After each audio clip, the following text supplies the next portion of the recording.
محبت کہہ لو یا دل کہہ لو،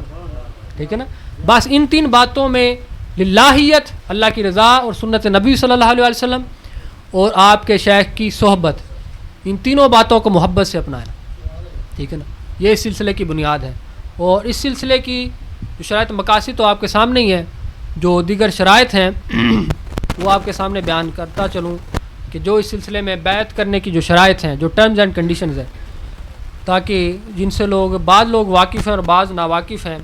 اور جو واقف ہیں انہیں اس بات کا علم ہو جائے. وہ یہ ہے کہ پہلی جو شرط ہے اس سلسلے میں بیعت کرنے کی، وہ یہ ہے کہ جو اس سلسلہ طریقت میں بیعت کرنا چاہے گا، اگر وہ فرائض کا پابند نہ ہو تو اس کو کچھ وقت دیا جائے گا. تو خواہ وہ وقت ایک ہفتے کا ہو، ایک ماہ کا ہو، ٹھیک ہے نا، یا دیگر ایام کا ہو، اسے یہ وقت دیا جائے گا تاکہ وہ اس وقت میں، مقررہ وقت میں اپنا اسلام درست کرے اور اپنا پہلا جو ایمان ہے اور جو اس کا اسلام ہے اس کو پورا کرے، اسلام کے ارکان پورے کرے اور ایمان کے ارکان پورے کرے، ٹھیک ہے نا. جب وہ یہ سارے تقاضے پورے کرے گا اور پھر اسی دوران اسے طریقت کی بنیادی باتوں کا بھی درس دیا جائے گا تاکہ اسے اس دوران سوچنے میں مدد ملے، تاکہ بہتر فیصلہ کر سکے، تاکہ اسے کوئی کمی نہ رہے کہ فیصلہ کرنے میں دقت نہ آئے کہ وہ طریقت کو اپنانا چاہتا ہے یا نہیں اپنانا چاہتا، ٹھیک ہے نا. اسے یہ وقت دیا جائے گا تاکہ وہ اپنا اسلام پورا کرے. کہ جس کا اسلام ہی نہیں پورا، جو مکمل طور پر مسلمان ہی نہیں ہے، جو نماز ہی نہیں پڑھتا اور جو روزہ ہی نہیں رکھتا، جو زکوٰۃ ہی نہیں دیتا، حج ہی نہیں کرتا، تو وہ تو دیگر فرائض ہے نا. تو طاقت والوں کے لیے، ہمت والوں کے لیے تو، مگر جو ہر ایک کے لیے ہے نماز اور روزہ، ٹھیک ہے نا، اور کلمہ، وہ تو ایک بنیاد ہے نا. تو اگر یہ نہیں پوری ہو رہی باتیں تو پھر آپ تو مکمل طور پر مسلمان ہی نہیں ہیں. تو جب مسلمان ہی نہیں تو مرید کیسے ہوں گے؟ تو لہٰذا مرید ہونے کے لیے پہلے مسلمان ہونا ضروری ہے، ٹھیک ہے نا. تو یہ بات مد نظر رکھے، پہلے اپنا اسلام مکمل کریں،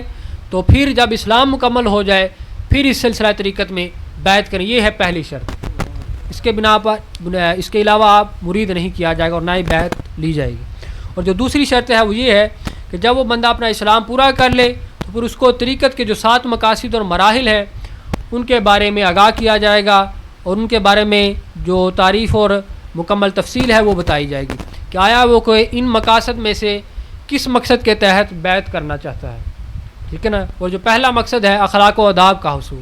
کہ آیا کہ وہ اخلاق و آداب کو حاصل کرنے کے لیے، اپنے اخلاق درست کرنے کے لیے، عادات درست کرنے کے لیے، خصائل اور عادتیں اور خصلتیں درست کرنے کے لیے بیعت کرنا چاہتا ہے، تو پھر اس لیے بیعت اس کی لے لی جائے گی، ٹھیک ہے نا. اور پھر جو اگر اس سے آگے بڑھ کر جو اپنے احوال کی اصلاح کے لیے بیعت کرنا چاہتا ہے تو پھر اس لیے بھی اس کو بیعت کر لیا جائے گا. اور پھر جو تیسرا مقصد ہے تزکیہ نفس و تصفیہ باطن کا، کہ اگر بندہ اپنے نفس کا تزکیہ، اس کو پاک کرنے کے لیے، اپنے نفس کو، اپنے باطن کو، اپنی جان کو پاک کرنے کے لیے، گناہوں سے، خواہشات نفسانی سے پاک کرنے کے لیے بیعت کرنا چاہتا ہے، اور اپنے باطن کو پاک صاف کرنے کے لیے اور تصفیہ کرنے کے لیے بیعت کرنا چاہتا ہے، تو پھر اس کی بھی بیعت کر لی جائے گی.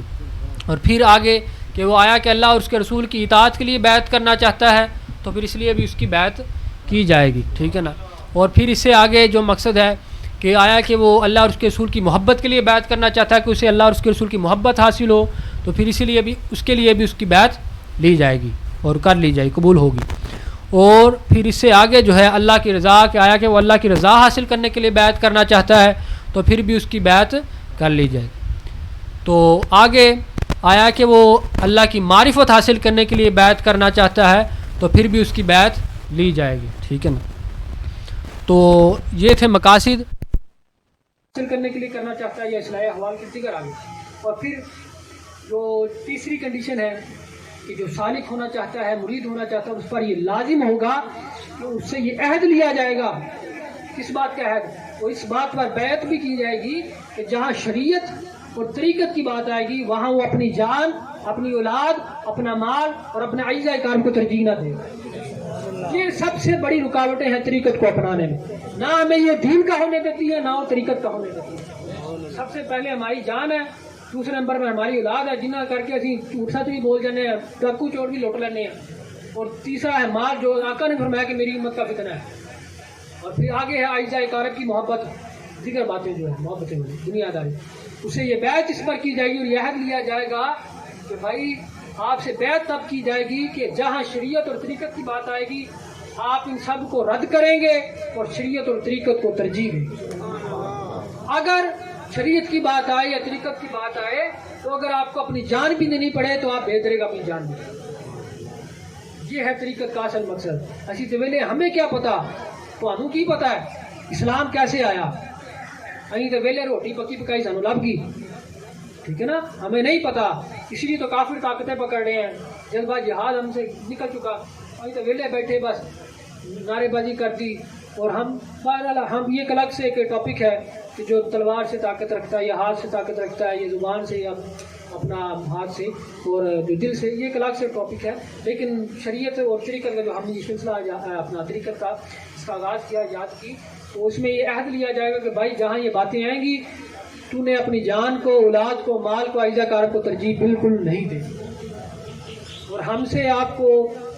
مفاد پرستی کا نظریہ نہیں ملے گا اور نفس پرستی کا نظریہ نہیں ملے گا۔ ہم آپ کو یہ نہیں کہیں گے کہ بھائی ساڈے آگے اسے کام کرو، نہیں، میں آپ کو پہلے یہ بتا دوں کہ میں کبھی بھی سختی نہیں کرتا اپنے، اگر کسی سے میں نے مدد مانگی،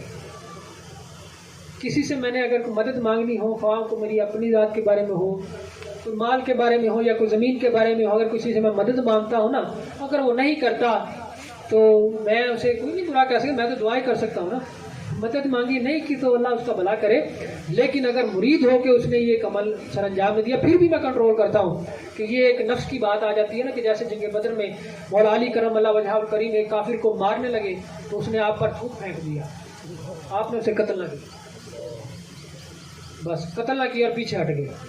پوچھا گیا کہ اس نے پوچھا کہ نے قتل کیوں نہیں کیا، اس نے کہا کہ بات اب نفس کی آ گئی، بات اب جان کی، اپنی ذات کی آ گئی ہے، تو لہذا اگر دین کی بات ہوتی تو میں تجھے قتل کر، لیکن تو نے مجھ پر تھوک پھینک دیا، اگر میں تجھے اب قتل کروں تو بات میری ذات پہ آ جائے گی کہ اپنی ذات کو دیکھتے ہوئے قتل کی، اس نے تذلیل کی تو لہذا چل بھی تیرا گھاٹا لگ گیا۔ تو لہذا اگر کوئی میرا مرید بھی میری مدد نہیں کرتا تو میں نہیں برا تو پھر ذہن میں آتا ہے کہ یار ایک دوسرا بندہ ہوتا تو کرتا، لیکن اگر مرید اس طرح کرتا ہے تو بھلا یہ نا، ہم نے تو دعا ہی دینی ہے۔ تو لیکن سختی میں تب کرتا ہوں جب شریعت یا طریقت کی بات ہے، پھر میں نہیں یہ دیکھتا کہ اگر کوئی میرا اپنا ہے تو پھر مجھے اس بارے میں بھی تکلیف ہوتی ہے، میں پریشان رہتا ہوں کہ میرے بعض اہل خانہ میں سے بھی بعض میری بات کو اہمیت نہیں دیتے، کیونکہ یہ معاملات گھر میں ایسے چلتے رہتے ہیں، کہتے ہیں گھر کا پیر ہو رہا ہوتا ہے، تو یہ باتیں تو چلتی رہتی ہے کہ گھر والے کہڑی ہڈی مانتے ہیں کسی بھی، وہ کہتے ہیں بھائی اتنے بیٹھا ہی پیر بن گیا تو میں یہ نہیں کہ اس بات میں تھوڑی مجھے پریشانی ہوتی ہے۔ بہرحال دعا ہی ہے نا کہ اللہ انہیں بھی ہدایت دے۔ میں یہی بار بار کہہ رہا ہوں کہ میں دوسرے نے میں اپنی بھی بات کرتا ہوں، کوئی یہ نہ کل کو کہہ دے کہ تسی اپنے نہیں دیکھ دے، میں اپنے رشتہ داروں کو بھی یہی کہوں گا کہ جو طریقت والے ہیں، جو مرید ہو گئے، تو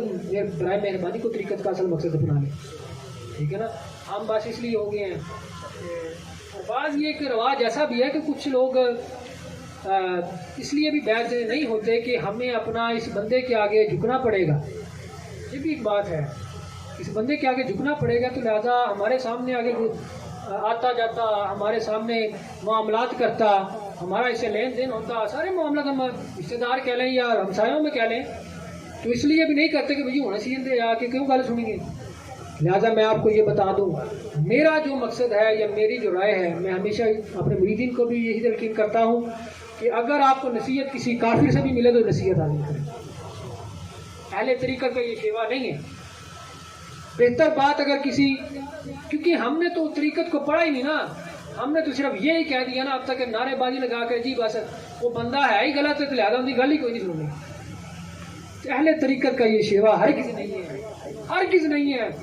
صوفیہ نے تو کافی، آپ کو پتہ ہے طریقت کا جو سلسلے جو چلے پہلے وہ کافرانہ زمانے میں چلے ہیں، طریقت نہیں بڑھ گئی، دارالحرم میں طریقت پیدا ہوئی ہے، دارالاسلام میں طریقت پیدا نہیں ہوئی، اور دارالحرم میں اس طریقت نے خود کو اجاگر کیا اور اس کو ترویج دی اور سلسلے بڑھتے گئے۔ کوئی پیٹ سے پیدا ہوتا تو یہ تو نہیں نا، وہ اس کے خاندان والے ہوتے کافر مسلمان بناتے، تو جب سمجھدار ہوتا ہے تو کافر بھی ہوتے ہیں۔ جب اسلام آیا تو پہلے جو لوگ تھے وہ غیر مسلم ہی تھے، لہٰذا آقا علیہ السلام نے دین کی تبلیغ کی. لہٰذا طریقت کا اگر 10 آپ ہر ایک کو کافر کافر کہتے جائیں گے اور ہر ایک کو برا کہتے جائیں گے, یہ برو نے آپ کی کہا بات خاک سنے گا آپ کی بات آ کے طریقت کی, وہ آپ کی خانقاہ پر درگاہ پر نہیں آئے گا اگر آپ اسے برا کہتے جائیں گے. ٹھیک ہے نا. تو بات میں کیا کر رہا تھا کہ میں اپنے خاندان والوں کو بھی یہی کہتا ہوں, لہٰذا مجھے اس بات کی کوئی شرم نہیں ہے. ٹھیک ہے نا. تو اگر کوئی طریقت کے اصل مقصد کو اپناتا ہے تو میں اس کے ہاتھ بھی چومنے کو تیار ہوں. اگر کوئی مجھے بچہ بھی نصیحت کرے گا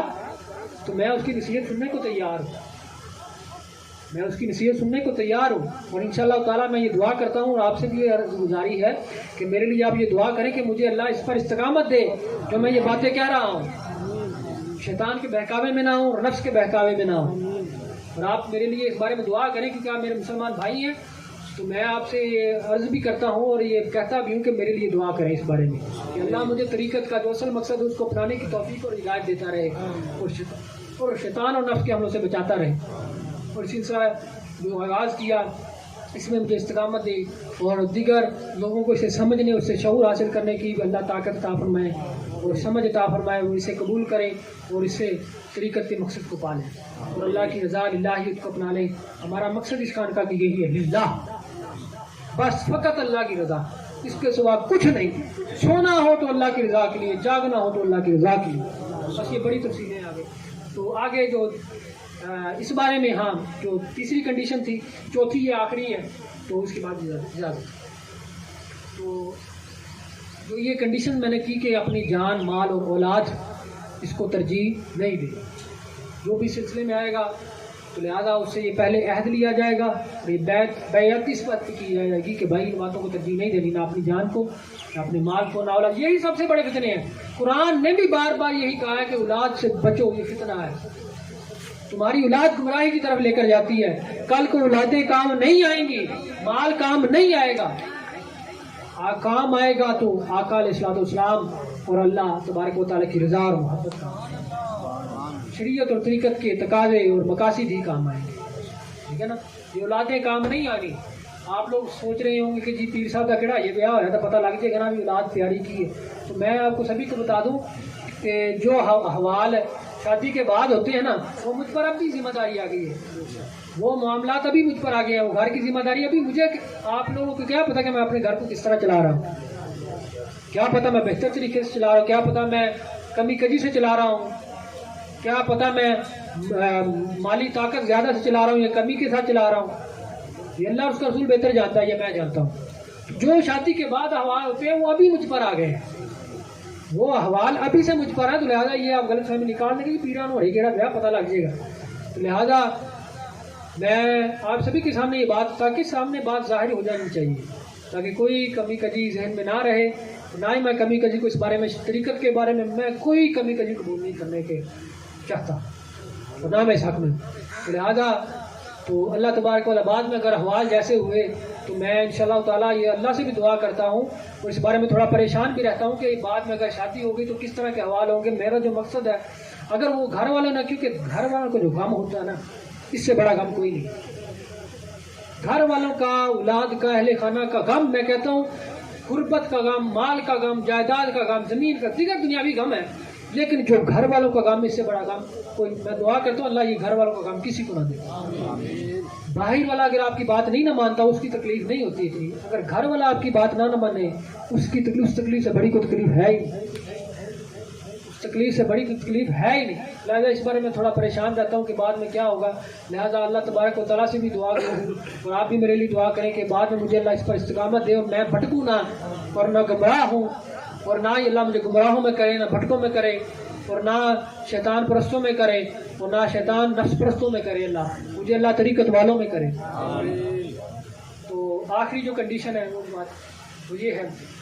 کہ جب وہ بیعت کر لے تو پھر اس پر یہ واجب ہے کہ اس خانقاہ سے اس مقصد کے حصول کے لیے درس حاصل کرے اور تربیت حاصل کرے. یہاں آ کر, ٹھیک ہے نا, عبادت اور ریاضت اختیار کرے, اعتکاف کرے, مجاہدہ نفس کرے, محاسبہ نفس کرے, اور دیگر جو معاملات ہوتے ہیں طریقت کے وہ یہاں آئے. تو چاہے 1 مہینے کے لیے اس کو حکم دیا جائے وہ یہاں اسے 1 مہینے کے لیے اعتکاف کروایا جائے, یا محاسبہ نفس کروایا جائے, تزکیہ نفس کروایا جائے, عبادت و ریاضت کروائی جائے, اسے یہاں اس پر واجب ہوگا کہ وہ یہاں آ کر کرے. اگر وہ اس میں پھر کمی کرے گا تو میں وہی قرآن مجید والی بات کہ تم لوگوں پر گواہ ہو جو، تو میں اپنی مریدوں پر گواہ ہوں گا، اور میں کل قیامت والے دن کہوں گا، اور اللہ میرے ہوش اور حواس کل قیامت والے دن قائم رکھے، یہ ہوش و حواس میرے اللہ قائم رکھے کہ میں یہ بات کہہ سکوں کہ باری تعالیٰ میں نے طریقت کا درس دیا تھا، تو جنہوں نے اختیار کیا باری تعالیٰ میں ان کا بھی گواہ ہوں، جنہوں نے نہیں اختیار کیا ان کا بھی گواہ ہوں، بے شک تو بہتر انصاف کرنے والا ہے۔ میں نہیں یہ کہوں گا کہ عدل کریں تھے تھر تھر کمن، اونچیاں شانہ والے فضل کر، نہیں، باری تعالیٰ تو بہتر انصاف کرنے والا ہے، جو تو چاہے ویسا کرے، جو تیری رضا ہو، اگر تو جو ہمیں دوزخ میں ڈالنا چاہے تو ہم راضی ہیں، اگر تو دوزخ میں ہمیں بھیج دے تو ہم اس پر بھی راضی ہیں مولا کریم، لیکن ہم نے جو طریقت کا درس دیا اس پر میں گواہ ہوں، جنہوں نے اپنایا میں ان پر بھی گواہ ہوں، جنہوں نے نہیں اپنایا ان پر بھی گواہ ہوں،